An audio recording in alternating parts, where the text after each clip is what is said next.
Es otro de los temas que me preocupan, son los vencimientos del año que viene. El año que viene hay mucho vencimiento de deuda y el tiempo se va cortando, porque digamos, si vos no entraste en el mercado de capitales, vamos a decir, en los próximos 6 meses, pues ya es un tramo electoral y ya me parece mucho más difícil esperar que Wall Street o que la gente que tuvo dudas hasta este momento diga, no, ahora sí, cuando se abre un proceso electoral y se abre una gran incertidumbre sobre el futuro. Entonces, hay una ventana que cada vez está siendo más angosta. Dimos un panorama en general de lo que está pasando. ¿Qué estás viendo?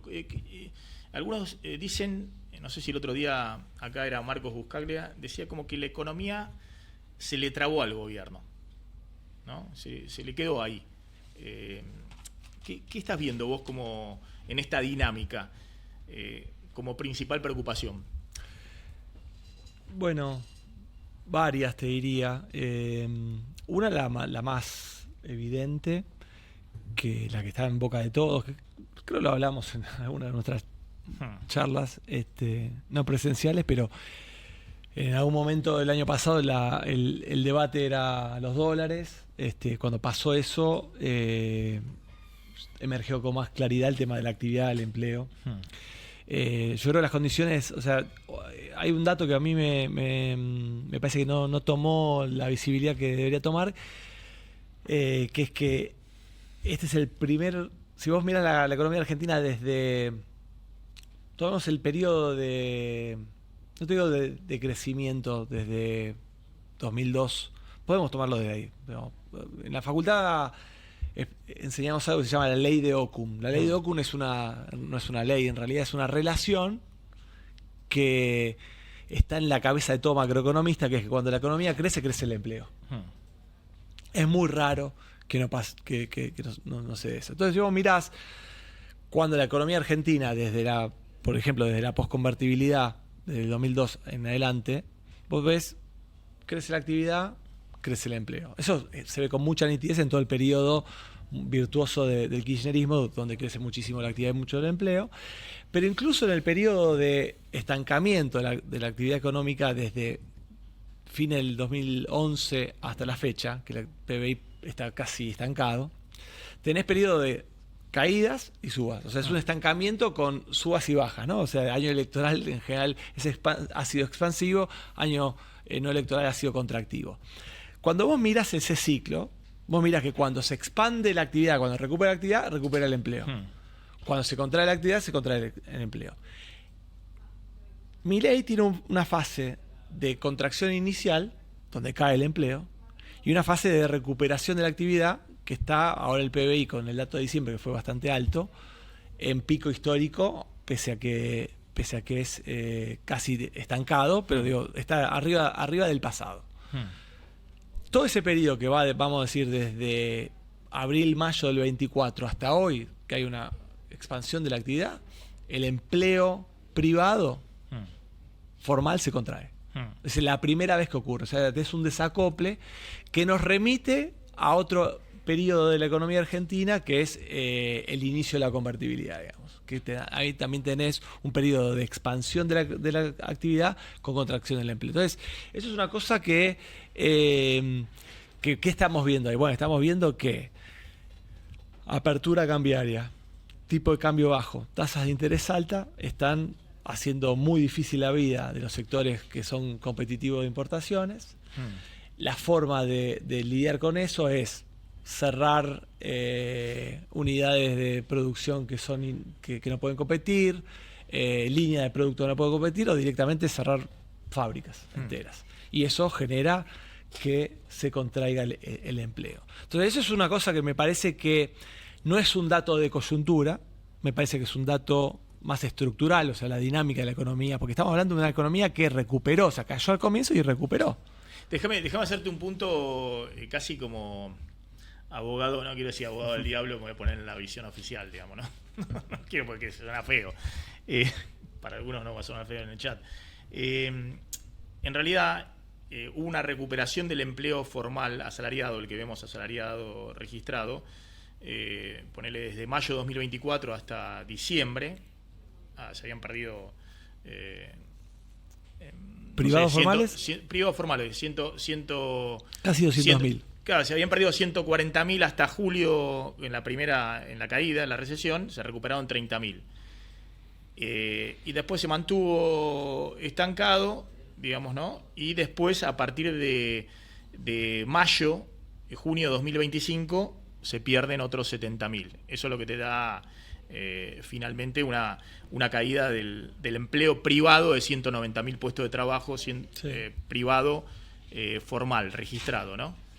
El gobierno sobre eso tiene 2 puntos. Dice, bueno, uno, pasaron cosas, la campaña electoral, pero sobre todo dice, bueno, fíjense, monotributistas, te compensó parte de eso, hay 140.000 monotributistas más. Y después dice, y bueno, fíjense el INDEC, informales, te más que compensó la destrucción de puestos. Por eso dice, la ley de Ocum se cumple, de hecho mi ley lo ha planteado, pero hay un problema, que te hacía falta la reforma laboral porque el empleo formal... Bueno, en rigor los números son, redondeando, haciendo una big picture, ¿no? Es 200.000 que se pierden en el sector privado formal. Sí. Entre casas registradas, entre empleadas domésticas registradas, más empleo público, otros 100.000, o sea, se pierden 100.000 formales, 300.000 formales entre estos grupos. Y sumás 600.000 independientes, 150.000 monotributistas, grosso modo, y 450.000 cuentapropistas informales, cuentapropistas. O sea, que son gente que, digamos, que declara que está trabajando o está activo, digamos, y que está, pero no tiene una relación de dependencia, sino que está haciendo básicamente changas. O sea, digamos, no es lo que uno llamaría una ley de Ocum eso, realmente. O sea, es que cae el empleo, se achica el empleo y tenés un reservorio de changas que ni siquiera son los Rappi, los Uber, porque esos son monotributistas básicamente, que también crecieron un montón, sino que es gente que ni siquiera está en ese tipo de tareas, sino que están vendiendo algo por la calle, haciendo alguna chaquita por aquí, por allá. O sea, digo, son sobrevivientes, no es... Yo no lo llamaría empleo a eso, porque no es gente ni siquiera que está en relación de dependencia. Está bien. ¿Qué estás viendo para adelante? Sí, mucha de esa gente va a tener problemas porque todos usan Mercado Pago para facturar algo, pero están informales, ¿no? Lo que hablamos, ahí las intimaciones de Arca tienen que ver con eso, digamos, no tienen que ver con que vos le transferiste a tu hermano o a tu primo, sino gente que está facturando todo el tiempo con Mercado Pago, pero no está registrado ni como monotributista ni como nada ante Arca. ¿Qué estás viendo en la dinámica? Vos decís una primera cuestión, que estamos viendo una dinámica... Sí, que lo productivo y social es una economía que digamos, no está bien. Sí. No está bien. O sea, digo, el crecimiento incluso yo diría que es bastante, digo, es otro rasgo. O sea, en realidad el crecimiento, si lo mirás por rama de actividad, ves que hay 2 o 3 ramas de actividad que también está vinculado con este tema de empleo, que son básicamente agro, sector financiero, energía y minería, hoteles y restaurantes también que crecen. Todo lo demás cae. Entonces es una economía que no está en crecimiento, sino que hay algunas ramas de la actividad que están creciendo y que en promedio aparece estancado o levemente en expansión. Y para adelante, ¿qué ves? ¿No? Porque el gobierno había dicho en su momento, esta es una economía que hay que meterle ahora combustible. Bueno, son los dólares y los pesos, todos coinciden en eso. Sí. El propio gobierno dice. Y no está claro cómo se le mete combustible, porque los dólares son los dólares del colchón, porque ahora Wall Street no está muy... Bueno, ese es un tema que si quieren lo charlamos también. A ver. Déjame antes pasar por inflación. Nosotros usamos una medida en Equilibra que se llama inflación subyacente, que es parecida a la núcleo, pero la núcleo, a nuestro juicio, tiene elementos que son muy volátiles y estacionales. Por ejemplo, la carne. La carne tiene mucha volatilidad, es más un precio flex, que diría Hicks. Y también, por ejemplo, educación, que tiene mucha estacionalidad. Entonces, cuando vos corres sobre todo esos 2 elementos de la núcleo, tenés una que es muy estable. Y esa inflación está en 2,2, 2,3% hace 12 meses, casi 12 meses, 8 meses. Hiperestable. O sea, ahora tuviste una aceleración inflacionaria por regulados y por carne. Marzo vas a tener una inflación alta por factores estacionales. Seguramente el segundo trimestre caiga. Seguramente veamos inflaciones en torno a 2 o menos. Pero yo creo que la inflación sigue en un entorno del 2%. Y no veo que cambie dramáticamente esa tendencia. Porque vos haces econometría a la inflación y te la explica básicamente 3 factores.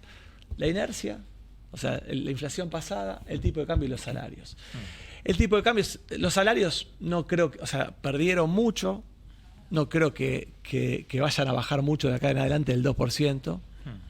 Venís con una inercia de casi 3 en este trimestre. Y el tipo de cambio está estable, está en caída, de hecho. Seguramente los próximos meses estén estable, porque es el periodo de cosecha gruesa, pero a estos niveles de tipo de cambio, camino a un año electoral, el tipo de cambio para mí va a tener que corregir un poco el atraso que generó estos meses. Entonces seguramente va a viajar a más del 2% mensual. Con lo cual, todos los elementos que te configuran la inflación me hacen pensar a mí que es difícil que vos perfores por mucho el 2% de acá a fin de año.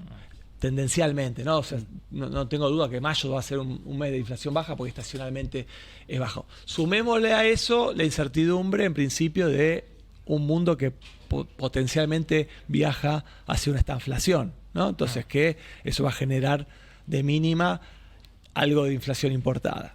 A ver, métanse, Martín, Juan Pablo. Sí, Martín, te quería preguntar cuando vemos la tabla de riesgos países de la región, vemos que los riesgos países más bajos, entre algunos de ellos está, por ejemplo, Paraguay, ¿no? Que uno también sabe que Paraguay viene progresando muchísimo en las últimas décadas, ¿no?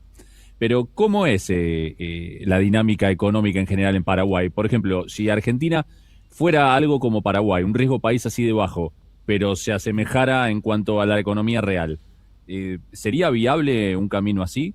¿O deseable o posible? Bueno, yo creo, a ver, riesgo país en Argentina creo que hay un elemento central que es una historia de defaults, un sector importante de la oposición que fue gobierno en el pasado, que si bien pagó sistemáticamente la deuda, tuvo una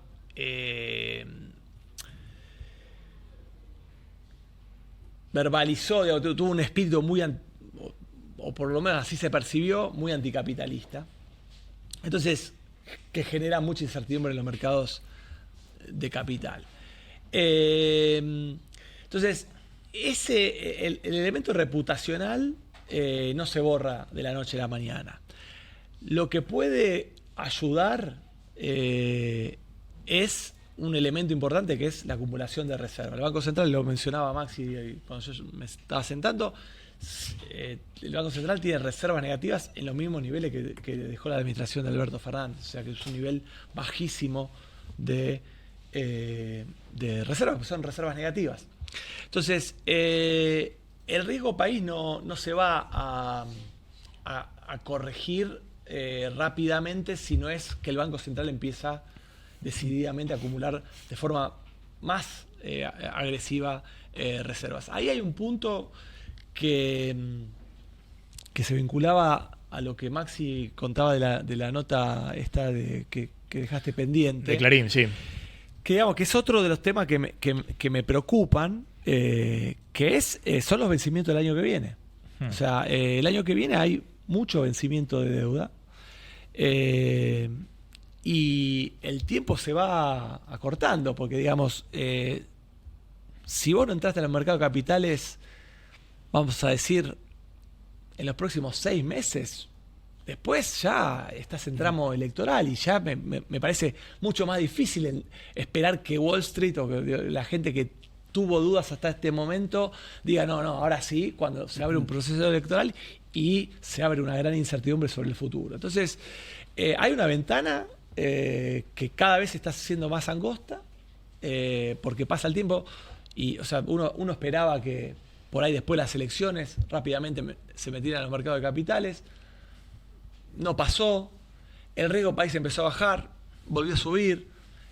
El clima global no te favorece. Sí. Entonces, hay ahora un tema donde era un tema que no estaba en la agenda, tampoco no estaba pero conforme empecemos a ver en el horizonte el 2027, me parece que eso va a ser un tema que va a ganar visibilidad. Martín, te pregunto puntualmente con los motores que hay. Uno es el crédito, que bien hablaba Maxi, que bueno, en los últimos meses viene desacelerándose. Y ahí te lo ato a la política monetaria del gobierno, que mantiene un esquema de tasas reales positivas para tratar de mantener quieto el tipo de cambio y al mismo tiempo hacer que se desacelere la inflación, ponerle que tenga ahí un ancla.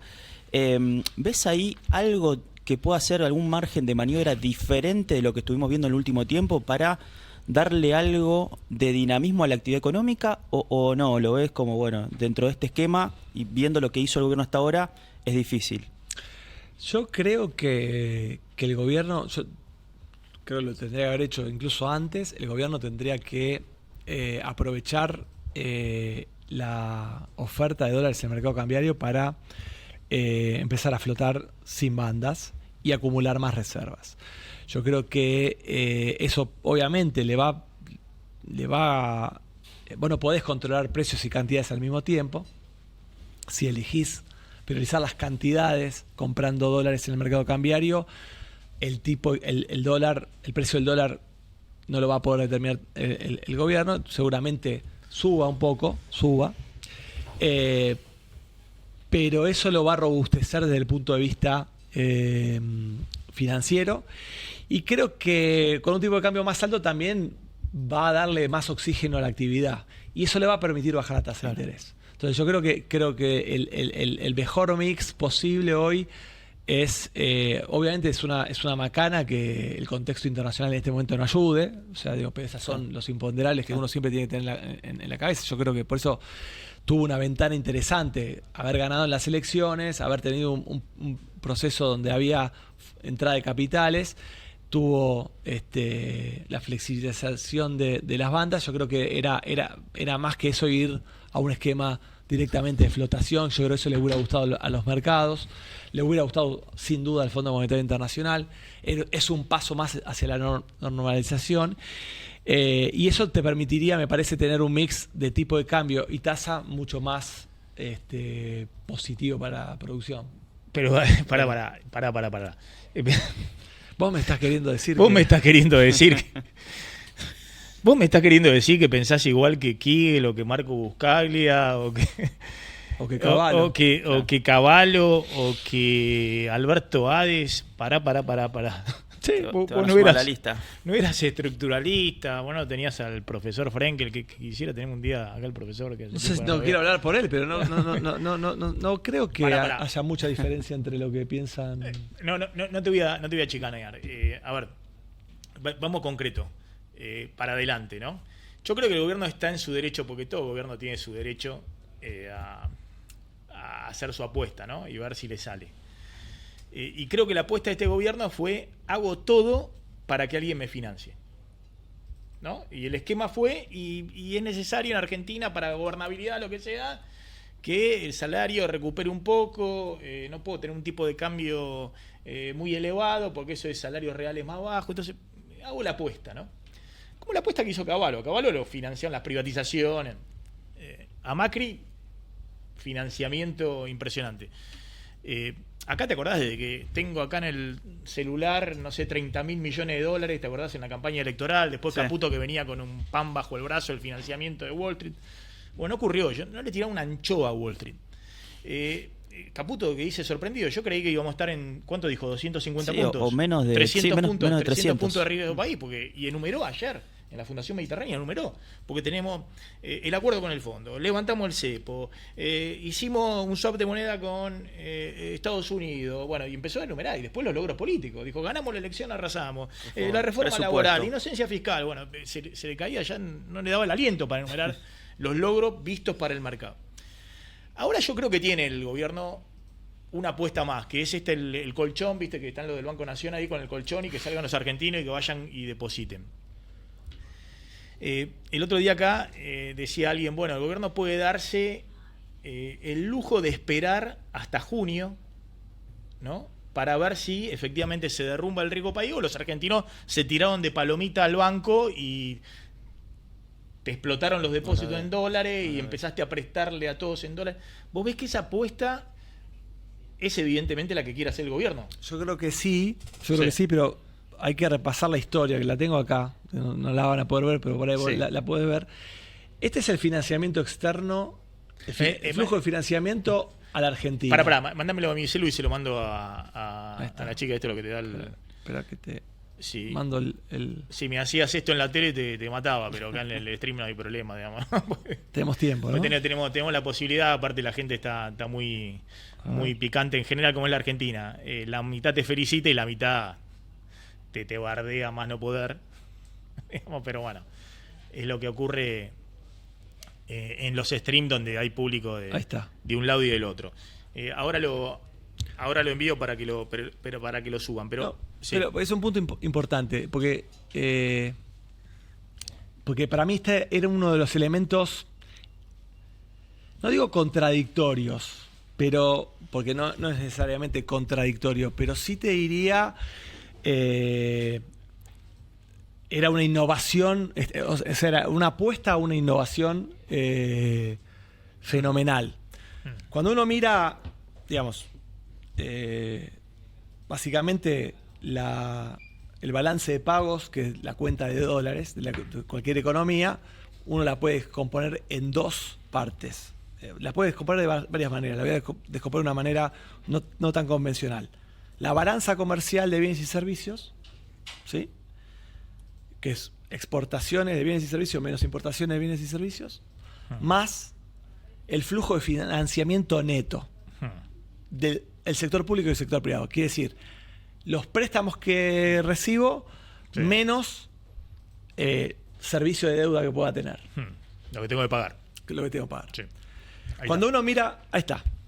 Uno mira el gráfico, esto es fuente de Banco Central. Cuando uno mira el gráfico a la izquierda, ve el flujo de financiamiento. Si pudieran hacerle suma al gráfico a la izquierda, mejor. Flujo de financiamiento neto total a la economía argentina. Y lo que ves es que el financiamiento neto es negativo, ves que está por debajo del cero. Y ves 3 años de flujo de financiamiento neto positivo, que son los años de Macri. Las líneas verdes indican que el que trae el financiamiento, el que consigue los dólares, es el sector público. O sea, en la época de Macri. Exacto. Es el sector público que le da dólares al sector privado. A la izquierda, en el gráfico a la derecha, tenés directamente el financiamiento neto histórico del sector privado. Es siempre negativo. Siempre. Salvo con Cepo en el primer año de Milei, que fue la única anomalía, pero si no es negativo. Entonces, claro, eso porque ahí está la formación de activos externos, exacto, digamos. Ahí está la salida. Esto los argentinos hasta ahora. Exacto. Fíjense, te podés valer de los argentinos que te van a financiar hasta ahora, siempre que no tuviste cepo, sobre todo, no te financiaron, sino que se la llevaron. Esto va del 2003 hasta el... Claro. O sea, los argentinos se la llevaron fuera del sistema. Claro. Sí, y sobre todo, siempre que no tuviste cepo, los picos son cuando no tenés cepo. Fíjate la de la izquierda. Macri, que nosotros lo contamos, Macri tuvo un financiamiento fenomenal porque les vendió un buzón espectacular a los no residentes, a los inversores extranjeros, que suscribieron bonos de la Argentina por 70.000 millones de dólares. Pero los residentes aún seguían con formación de activos externos, que es la liñita roja. Que son decirlo, la traían lo de afuera para comprarle VAX 2016, 2017 y para financiar en los bonos, los globales y los AL, es decir, la deuda pública del sector público nacional. Pero el argentino venía, viste, era como el encargado, ¿no? Papelito sobre papelito. Bueno, entonces, lo ponía en el colchón. Déjame cerrar el punto. Yo decía, no es necesariamente una contradicción, pero casi. Sí. Si históricamente el que provee los dólares es porque fue deficitario, o sea, porque el que trae los dólares es porque tiene déficit. El sector público tenía déficit. Sí. Ahora el sector público no tiene déficit. ¿Quién va a traer los dólares? Entonces, Bueno, la idea es que la traiga el sector privado, pero ahí el sector privado históricamente no. Entonces ahí tenés ese es el problema que yo digo, acá había un punto flojo en la estructura de razonamiento del gobierno porque estaba apelando a una novedad, a algo que no. Porque esto tiene de vuelta una reminiscencia con los 90 también de vuelta acá. Cuando se empezó a hablar de la ley del déficit cero a finales de los 90, Mario Damil, otro profesor de Maxi, escribió un paper mostrando que justamente en la Argentina el que traía los dólares era el sector público. Entonces, si ahora me decís, este sector público no te trae más los dólares, ¿quién te los va a traer? Bueno, está ya la convertibilidad, era la conclusión de Mario, correcta, de Mario Damil. Bueno, en el primer bimestre, lo que se vio con esta oferta de dólares importante, le permitió comprar al Banco Central dólares, y la oferta fue fundamentalmente, teniendo en cuenta que seguís con déficit de cuenta corriente cambiaria, es decir, que el superávit comercial, que fue grande, pues bajaron las importaciones, no te alcanza para pagar los servicios reales de turismo, más los servicios de la deuda, y que siguió una formación de activos externos. El financiamiento fue de las empresas privadas que trajeron con una emisión récord de deuda, obligaciones negociables privada, ¿no? Y algo un poquito de provincia, pero fue eso.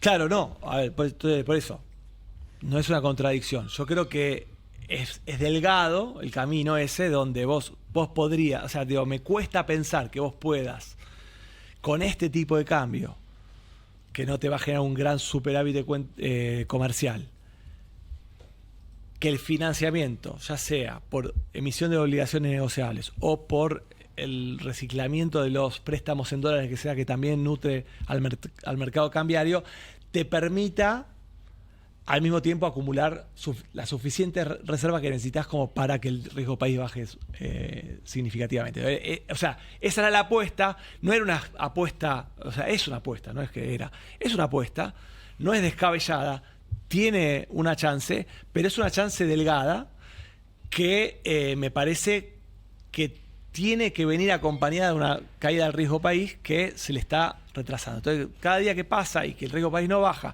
porque a eso hay que empezar a sumar que el sector público tiene que de mínima rolear los vencimientos de deuda que tiene el año que viene. Sí. Bueno, vuelvo a ese punto entonces, mirando hacia adelante. La apuesta, insisto, tenés ¿puedo pedir, Ale, puedo pedir ahí el spot del Banco Nación, del colchón y de todo eso? La apuesta del gobierno es que los argentinos depositen los dólares en el sistema, ¿no? Para mí esa es una apuesta súper de máxima, ¿no? Lo que vimos en el último balance cambiario es que los argentinos compraron 2.700 millones de dólares netos, ¿no? Billetes sin fines específicos. De los cuales 1.000 millones deben haber ido a pagar viajes al exterior, más todo el tema de las aplicaciones, más, ¿no? Y los depósitos en dólares crecieron unos 1.400 millones de dólares. Es decir, que se llevaron al colchón, pero aparte hay una línea, efectivamente, de formación de activos, que es cuando sale del sistema, de solo 500 millones de dólares. Entonces, el gobierno debe estar viendo esos números y decir, bueno, se llevaron 500 millones de dólares al colchón. Se llevaban en septiembre 5.000 millones de dólares al colchón. Compraban 6.500 y 5.000 salían de formación de activos. Ahora disminuyeron eso. Si siguen comprando dólares y los dejan ahí en el sistema, ahí se pueden reciclar, ¿no? Y el gobierno está pensando, y por ahí puedo flexibilizar para que esos dólares se lo presten a Pocho, que es plomero, o al carpintero, o al desarrollador inmobiliario, y parte por ahí me viene y deposita esos dólares y lo vuelven a prestar y qué sé yo, y con eso alcanza, digamos, bueno, y creamos Argendólares también, ¿no? Es una apuesta, sí. Es una apuesta que tiene sentido, me parece, en la medida que vos logres que el riesgo, el acceso a los mercados de capitales para el sector público aparezca, porque solo para refinanciar esos vencimientos grandes. Solo con esto no alcanza. O sea, yo creo que no te alcanza para refinanciar la deuda del sector público.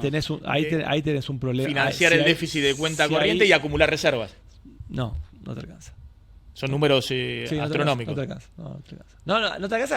Además, el sector público no tiene los pesos para comprar. O sea, el sector público no puede pagar los intereses de la deuda porque tiene un superávit. Entonces, con los pesos que tiene, puede ir al mercado de cambio. Por ahí no hay suficiente dólares y el tipo de cambio sube, pero tiene los pesos para ir a comprar. Pero para pagar cash los vencimientos del año que viene no tiene. Entonces, tiene que entrar al mercado de capitales. Tiene que sí o sí entrar al mercado de capitales. Por eso, algunos decían, bueno, aunque esté en 400 puntos base, 450, emitite un bono cuando reestructuró Ecuador.